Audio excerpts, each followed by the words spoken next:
হরে কৃষ্ণ। আমাদের শ্রী শ্রী কৃষ্ণ বলরাম গীতা স্কুলে পরীক্ষা হচ্ছে। আমাদের ছাত্রছাত্রীরা পরীক্ষা দিচ্ছেন, তাই প্রভু আমাদের অনেক সহযোগিতা করছেন এবং আমাদের একজন ভক্ত পরীক্ষা দিচ্ছেন। সবাই লিখছেন খুব ভালো। আমি সবাইকে দেখাবো এরা কি লিখছেন।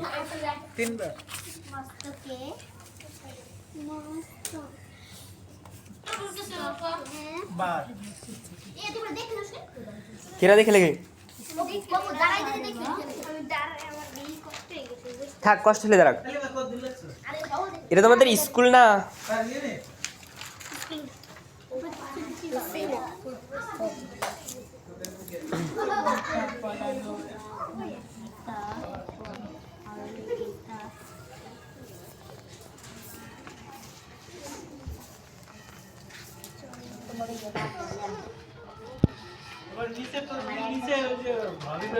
না পারো লেখা না পারলে